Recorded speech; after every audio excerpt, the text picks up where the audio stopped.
Welcome to the Future Fit Edge podcast, your launchpad into a smart future. In this era of exponential disruption, the choice is crystal clear. Reinvent or be left behind, whether you are at your peak or facing new challenges. I am Cindy Montgenie, your guide, inviting you behind the scenes of strategic reinvention. As a former tech executive turned future of work explorer and reinvention strategist, I have equipped thousands of leaders worldwide to not just navigate ambiguity, but thrive in it. Each power-packed episode decodes the strategies of top executives who are tackling today's toughest challenges to stay future fit and transform their organizations, communities, or industries for a brighter tomorrow. Tune in for stellar insights, practical frameworks, and cutting-edge mindset shifts that will set you apart. The future is unstoppable. Are you ready to be unstoppable too? Hit subscribe and join me on this exciting journey.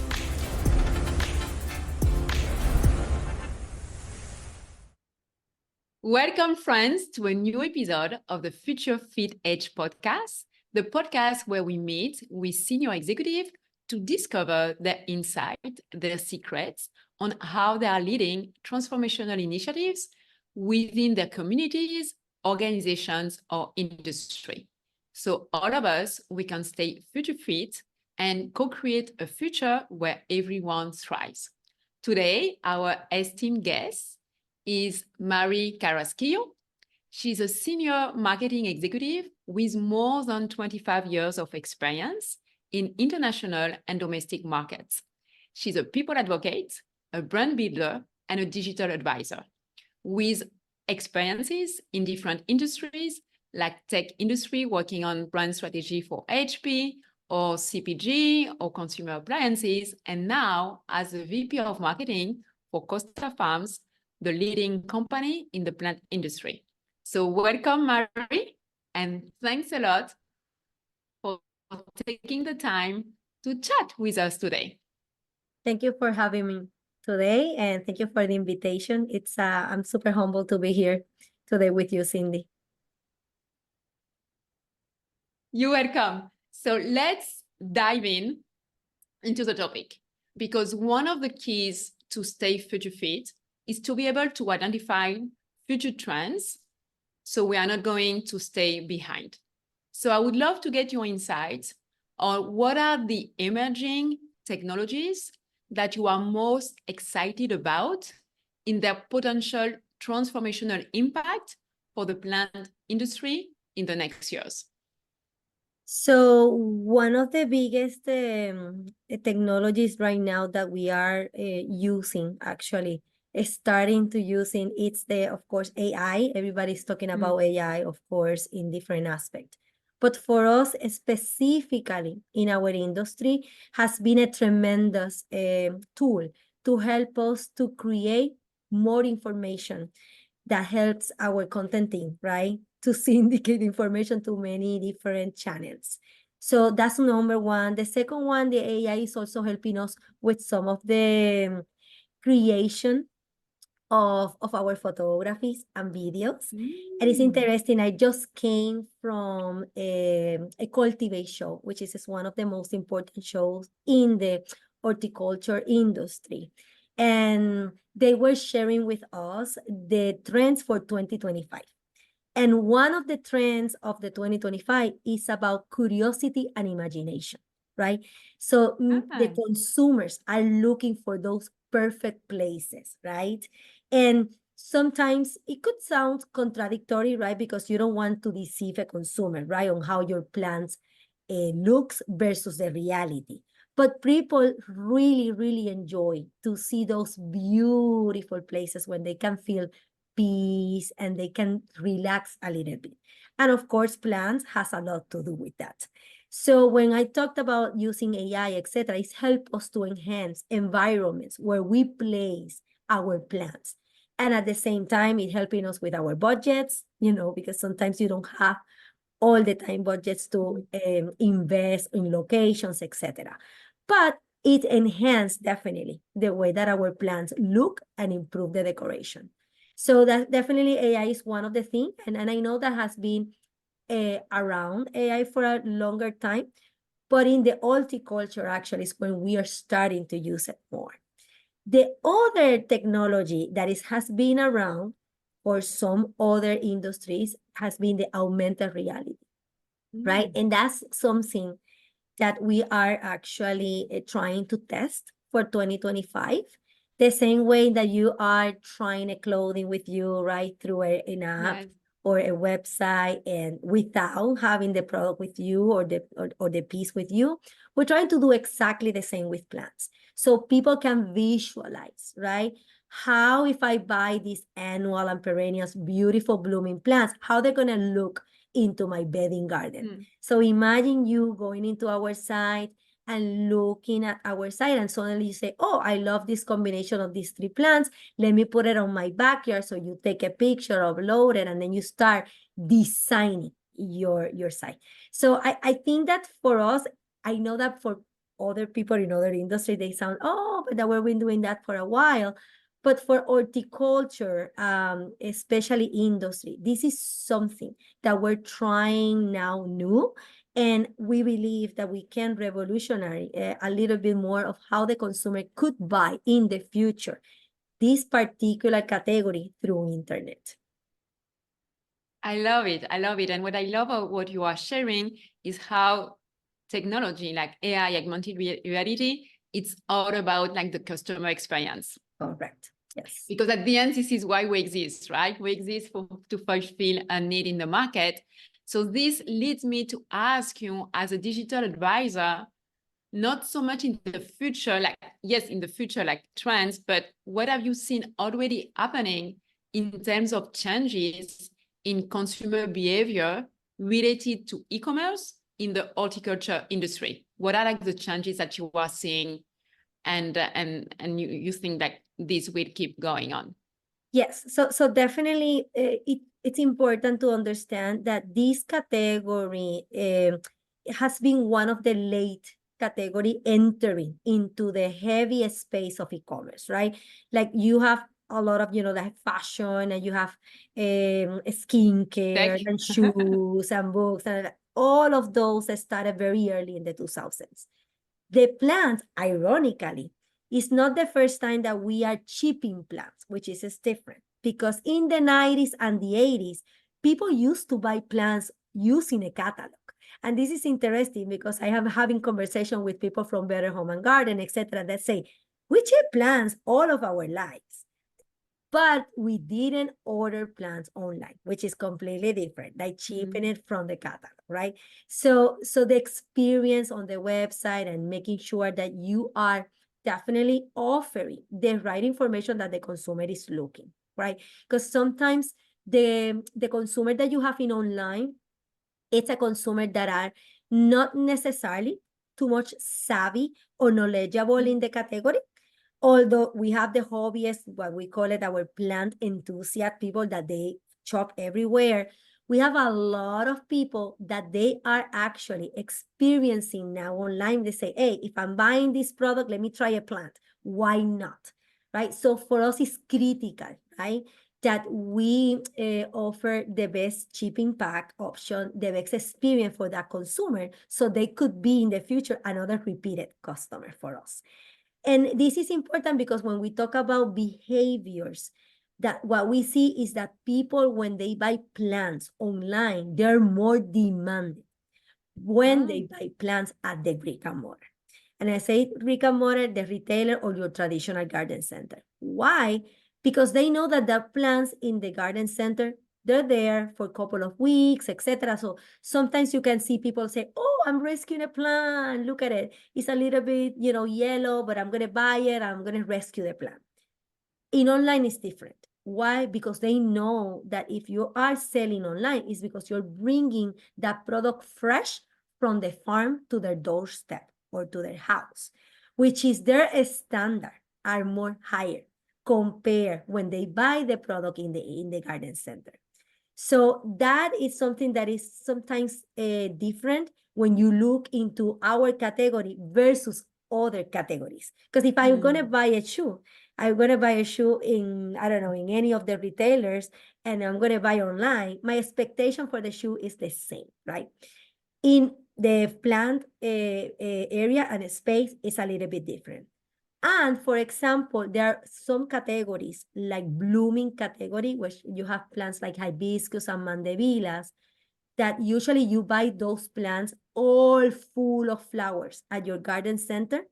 In online, we need to change the story of those products. So you don't sell the product with flowers, you sell the product with buds, meaning that the flowers are coming, but you don't want to sell the product with the flowers, because if not, the consumer are going to get smooshy flowers when they get the product. So those differences, right? Like it's like you having the same consumer, but with different expectations. So those are the different nuances that I work with other brands, right? In this area of e-commerce, but I feel that in the horticulture, this is something that differentiated a lot the behaviors of the consumers. Yeah, and thanks for sharing, because I would have no idea, because I've been working more like in tech and other industry, and this is where we see like the importance again to be customer centric and to really understand your market and how there is difference according to the channel when you are selling. And this leads me, because it is a lot of detail to build your marketing strategy. And on top of this, as an executive, Mari, we know that the job is becoming more and more complex, because you have gazillions of priorities competing for your attention. You need, of course, to deliver the quarter, the month, the week, but also you need to identify those trends to build the strategic vision, to execute the vision. So how do you balance the needs, but also transformation and creating a vision, so you and your team, you are staying relevant for the organization? Yes, and it's very easily to derail from your vision, believe me, especially when you are in the day-to-day. One of the things that we're trying to do is like maintaining, I call it huddles or meeting with the group, just to make sure that we go over our goals for the month and the goal for the year, which is two different, right? And one thing that we've been trying to be very, let's see, very efficient, right, with the groups, is to make sure that each of the team members understand where are their roles within our group, right? So I always tell them it's easy for us deviated from the final, right, a vision that we have. So we tend to describe and to have a group that we have our tactic team, and then we have the strategic team, right? So we're trying that the tactic team are the ones that they are more the executioners. They're making sure that everything that we're putting on our strategy in the programs or initiatives, they could follow through and make sure that they finish that product, or they finish that particular initiative, or the launch of a product, etc. And then from there, the strategists, which we have a small group of people that they are the most that working on brainstorming, making sure that, that basically balance us between the day-to-day and the long term. We always continue thinking in the future. So it's very, very important, right, that when you have the group, that thinking more in a short term and thinking more in a long term. And it sounds easy because in paper it looks very black and white, but sometimes, when you are in a very crunch time, or in a very season or high season time, you tend to forget about the long term. And it's important for you to recognize when you can pull yourself from the short term and start thinking on the long term, because that's when sometimes you get too much distracted, and then you still stop thinking about how you're going to differentiate your brands in the future, what are the programs that you really want to evolve, right? Because already you're already executed, and then you need to find out how you can keep a stand out outside of the competition. So I think it's a constant a work, right, between you and your team, and making sure that everyone is in sync. So you can even put a lot of trust on those that they're going to execute your vision, but also a lot of trust in those ones that are building their strategy with you, correct? And making sure that that strategy is built in a way that it's attainable, right? Because sometimes you don't even want to put so much like a farther, strategy. So that's for farther strategy is me, right? Working with the executive team, etc. We think about the 5 years, but those strategy between 1 or 2 years, you try to make it more attainable, because usually the team, they like to see when they see results. You know what I mean? That the outcome. When they see the outcome, that's what they refueling them with more energy to keep working on stuff. So I think that that's kind of my rule of thumb when I'm developing my team. And of course, eventually those executors are the ones that you eventually evaluated to keep, growing with your team. So it's an opportunity as well to have a good balance on offering opportunities to keep advancing in their careers within the company as well. I love it. And what you are sharing is like the importance of the team and the importance of having like the right talent, no matter if it's for the strategic or the execution. And nowadays, because like you have more than 25 years of experience in the business world, and we need to rethink what being a high-performing teams is now in this new work era. So I would love to get your thoughts. What are like the qualities that you are looking for building a high-performing marketing team, and how you are fostering a culture of continuous learning? Because what might be relevant 5 years ago might not be relevant in the next 2 years. So how are you building this team dynamics within your organization? So our company, we have a motto which is the 3H. So in the 3H, we have the humble, the hustle, and the hungry. Those are the 3H, right?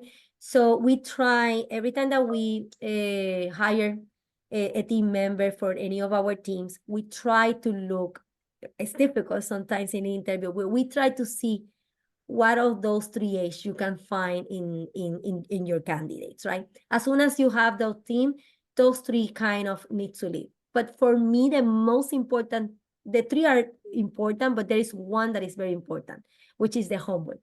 The humble piece is amazing, because if you're humble, and even me, for me and applying, you always can learn from your team, and your team can learn from you, right? Because sometimes when you hire the people, they come with great skills, but not necessarily they are enough knowledgeable in the category. And sometimes you want people like that, right? Because they can bring fresh perspective to your category. But they really need to be humble enough to open and be flexible, to learn the category, to start applying what they already have in their experience. That's one. Second, I think the flexibility is extremely important. This is a category and that was my first time working with a live good, right? It's a category that the pace is very fast. And it's like you living all year long in seasonal, right? You have the plan, and you need to make sure that that plan is moving in 8 to 10 weeks. Because if you don't move your plan in that period of time, you're going to start shrinking your inventory and dumping that inventory, right? And dumping from the retailer and dumping from you if you don't move it from your farms. So that's a lot of, like you really need to come up quickly, right, with ideas. So every program or every initiative that we put, we need to be very, very disciplined, have the discipline to execute it on time, making sure that we are bringing all the resources. And sometimes not everyone comes with that fast pace, but on top of that, you need to be flexible. Sometimes in the middle of something happened with your plan and you need to react quickly.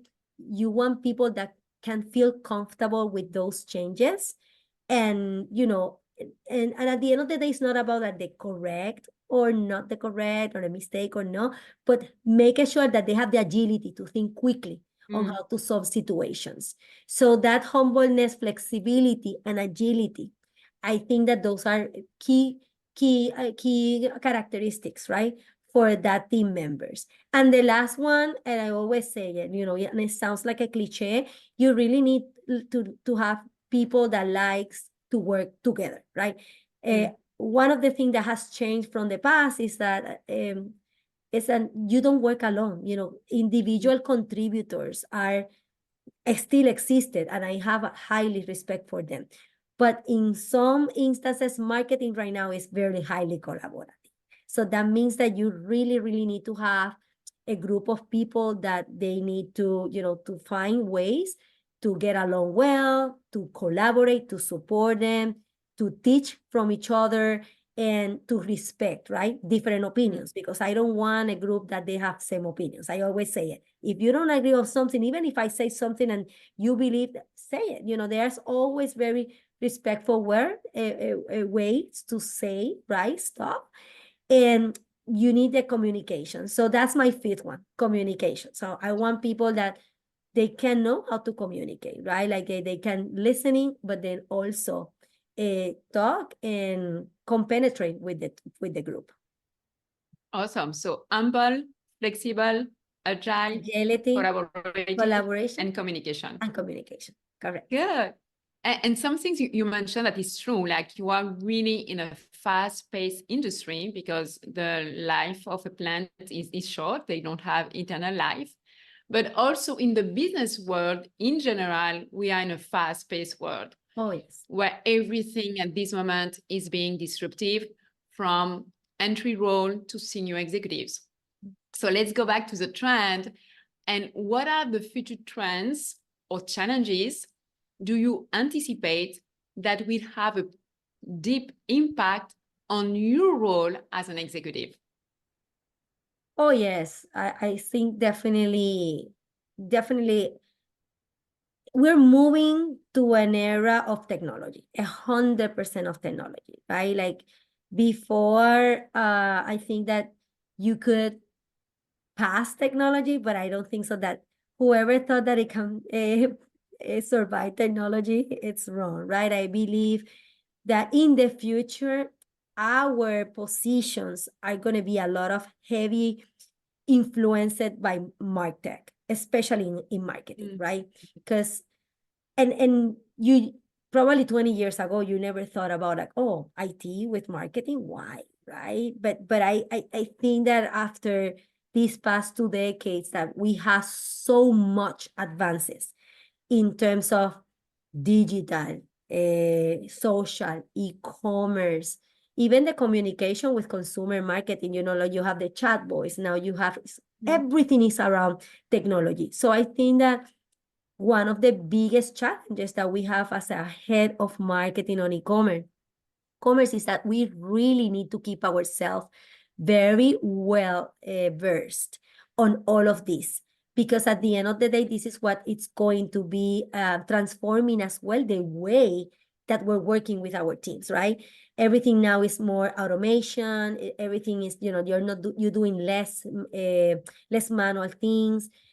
In the future, hopefully you're going to have more all your ecosystem integrated, right? Like with your OMS and your platform and your CRM. So you are going to be kind of the orchestrator, right? And that's the way that I see our future.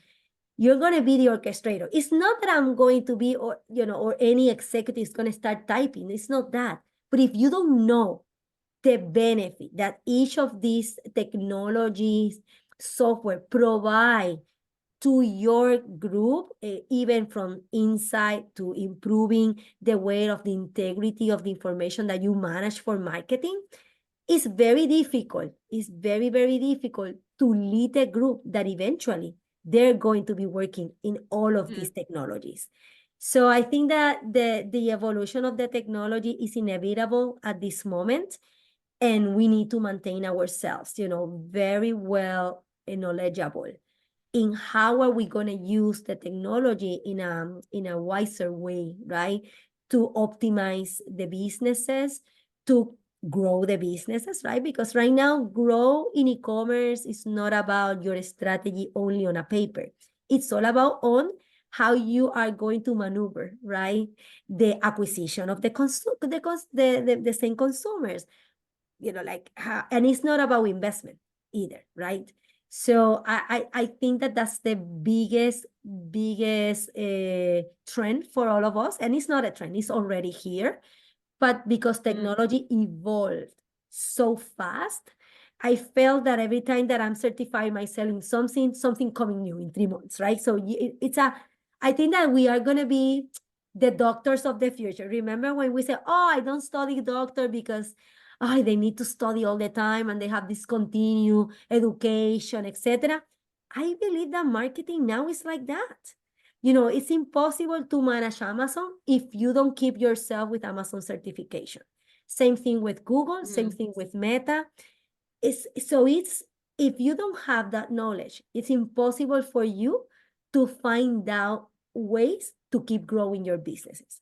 And unfortunately, we are the leaders and we're going to have great teams having all this knowledge, but we really need also at least to understand the concept to add value into the business. And this is awesome. So that leads me to ask you the question, how do you do it? Because Yes. this is so, as you're mentioning, like if you take a certification today, tomorrow you might need to do another one. So how do you keep in pace with what certification, what system you need to get certified or to learn about? How do you organize yourself to find time to stay relevant as an executive in this fast-paced environment? Yes. So usually in each of the executive, I'm assuming that they have different, priorities, right, on the table. But one of our priorities for the next probably 5 years, it was CRM, which is we really want to build our customer relationship management system more robust, etc. So I was actually putting a lot of emphasis, right, of myself to learn Hotspot and some other tools, because we used to have another tool, but the tool was not scalable enough for where we want to take, right, our business. So I think it's about the priorities. I'm coming from the priorities. Now this year is all about Amazon. Amazon has been one of our top customers, right, for the past 2 years.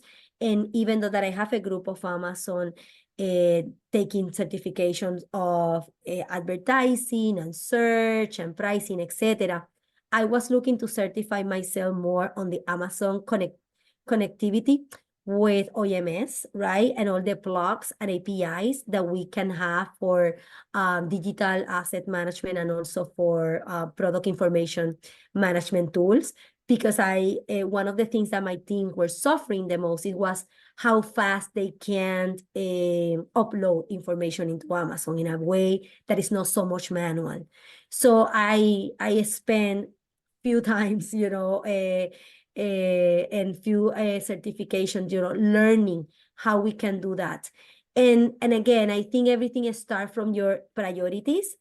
And depending on your priorities, you need to select what type of technology and knowledge do you want to add. So in my case, the CRM and the e-commerce were my top priorities for the past 2 years. So that's where I am actually putting more emphasis. Now, I'm talking to you about AI and augmented reality, which is now it's going to be my next step, right? I have my creative team already working on some of these. I consider myself that I have certain knowledge, but that's something that I am going to start now probably putting more, because content and create more engagement is something that I want to be focused in the next year, because we're going to try to attract new consumers. And for me to understand how to acquire better consumers, etc., utilizing some of my software, I really want to use some of this other technology as well to find out the consumers in other areas outside of what is my first party data. So I need to get now outside. So for me, that's where I'm going to focus the most. But I think that everything starts from your strategy and your prioritization, depending on where do you want to take your department.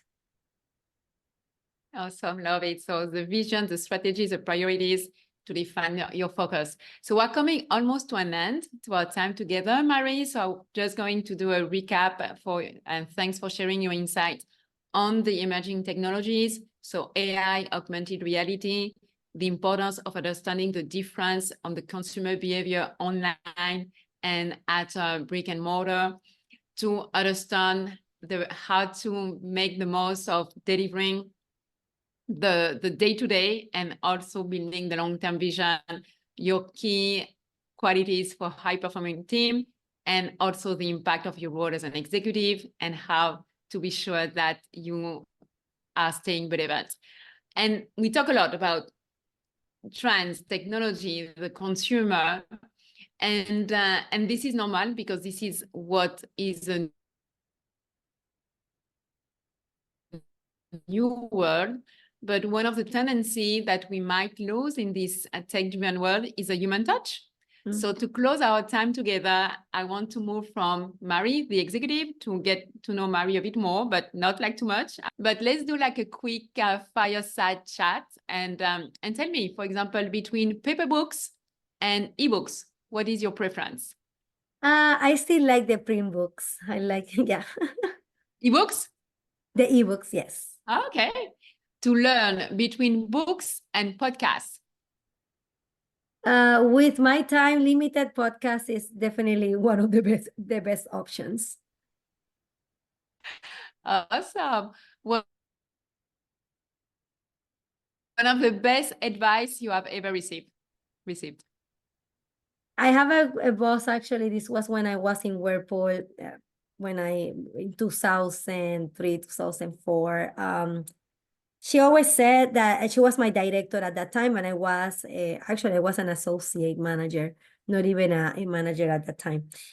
And she told me, make sure that you always surrounded yourself with people that are smarter than you, right? And I love that, because at that time I remember when she recruited me, she was actually she had an excellent sales career, but they gave her the marketing piece at that time. And she was actually building the marketing arm for Whirlpool for Latin America. But she said, I don't know anything about marketing. So she was looking a manager and an associate that do it. So the manager that was in that time came from marketing. I came at that time from an advertising agency. So I was in charge of working on medias and websites and everything, right? And she always said, oh my God, I learned so much from you guys. And she say it very casually, I'm not afraid that you guys know about me, more about in this topic, because you need that. If your group is smart, and because at the end of the day, you as a leader, and we need to understand that we can't do everything, right?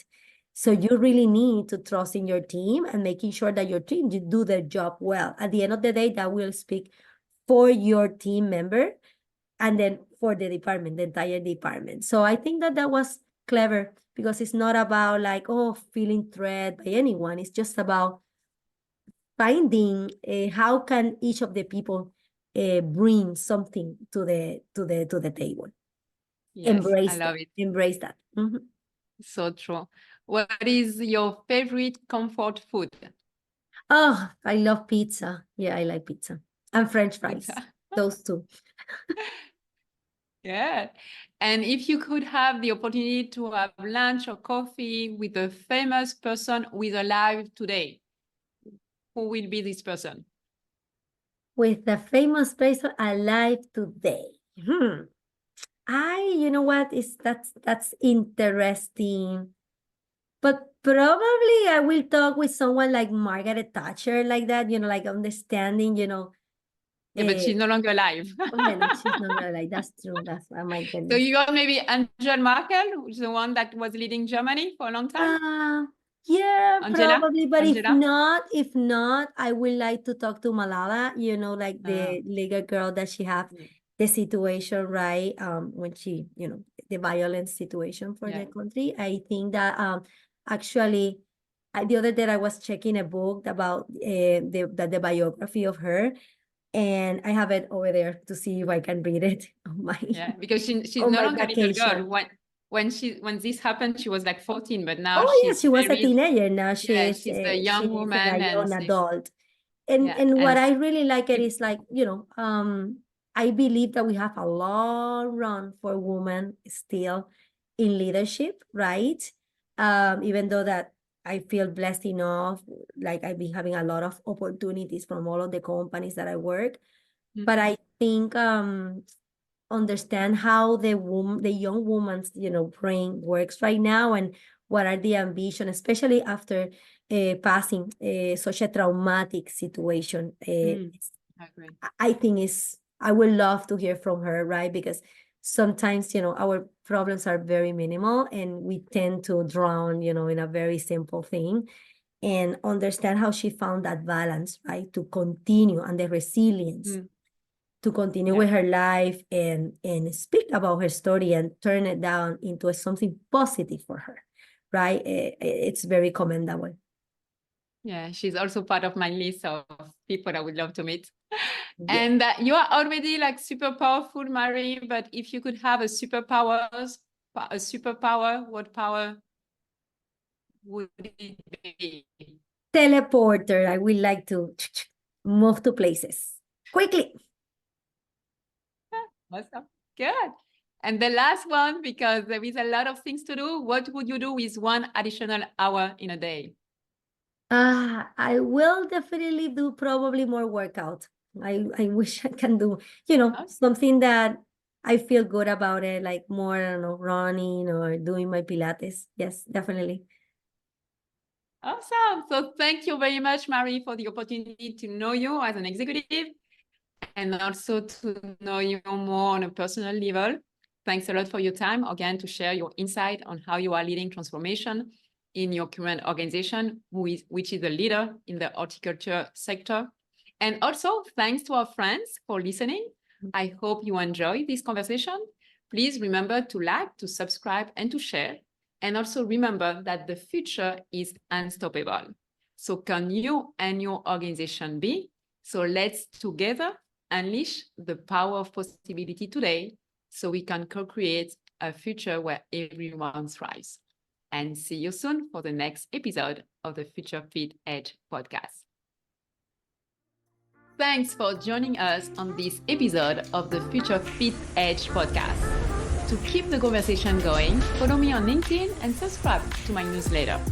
If you enjoyed this episode, remember to subscribe, rate, and share on your favorite podcast platform. See you next time.